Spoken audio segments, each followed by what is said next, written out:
What does the D. Rose signing mean for the Cavaliers? It means they got a steal.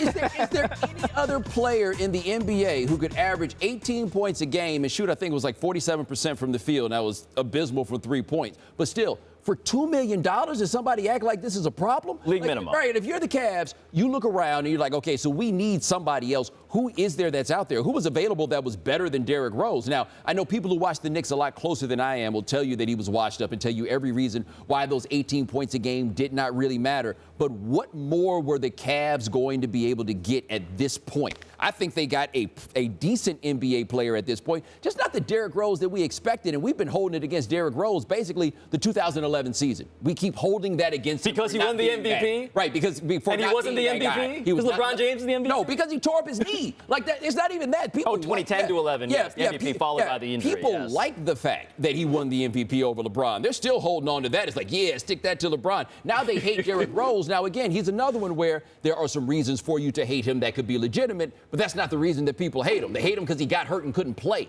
So now he gets a $2 million contract coming off 18 points a game, and we act like that's anything other than good for the Cavs. I agree. It is a bargain for the Cavaliers. But, Bomani, let's not overlook the fact that we don't just make fun of Derrick Rose because of the legal issues and all that, which deserve condemnation on a serious level.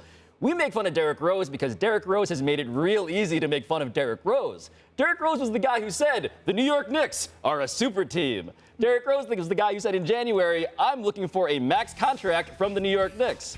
Derrick Rose was the guy who then disappeared in January, and we didn't really know where he went. And maybe, in retrospect, the Phil Jackson marriage was not good for anybody, so that's understandable. But Derrick Rose has been in a process of sudden humbling, I would say, in the last month. Yeah, but that's not where it starts. Where this starts with Derrick Rose is Derrick Rose not playing that season after he tore up his knee in the playoffs because it had been intimated that somehow he was healthy. I was there at the arena for his first game back, that first game of the season in Miami. If anybody thought he had any business playing in the playoffs the year before, they were out of their minds. But that's when it began, when somebody said, you can play, and he's like, nope, I'm looking out for myself. Right. Everything went downhill for Derrick Rose there. So when you start talking about I'm looking for a max contract, why not? Like, at that point, why would you not look for a max contract? The Knicks are a super team. I mean, I love laughing at the Knicks as much as anybody else. But this dude is like, when he said 2 years out, I'm looking to try to get this money. Well, for him to get this money, he was going to have to play well. You would want for him to play well. The decision was made about 4 or 5 years ago. We're all down on Derrick Rose, and it continues to a point where he gets a $2 million contract. Laugh at him for only getting the $2 million, but look at the Cavs and be like, look, you got an 18-point-a-game scorer for $2 million.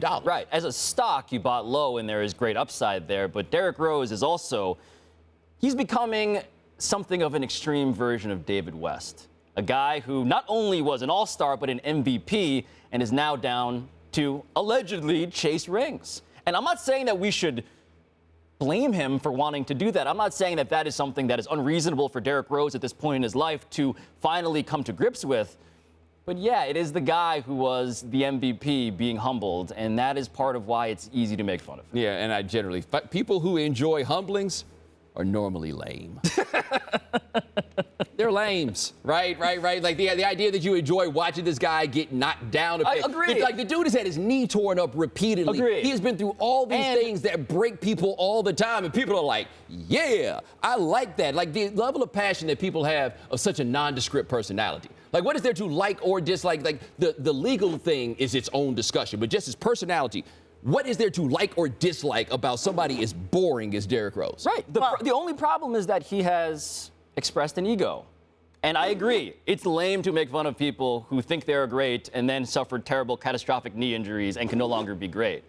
But it's kind of easy pickings for a lot of people. The frustration has layers to it, obviously, as a Chicagoan, somebody who you placed very high expectations on, who could never again meet those expectations. Then there was a lack of self-awareness, and every time you put a microphone in front of Derrick Rose's face, he was spewing nonsense and things that didn't make sense or certainly didn't paint him in a favorable light. So it got to a point where you're just like, I always hear that, but when people in Chicago tell me that your city swallows boys like Derrick Rose up every single day, he is a shining example of what can happen for your city, and instead you're mad because it was intimated that maybe he could have played at a time when it is obvious he had no business on a basketball court. I will say, Derrick Rose wanting to walk again, as he said, I get it. Right. Walking again is good. I'd like to be able to play with my kids. How dare you, Derrick Rose? What a bunch of lame. And he did, on some level, represent the dysfunction that was going on within the Bulls organization, as you alluded to just a few moments ago.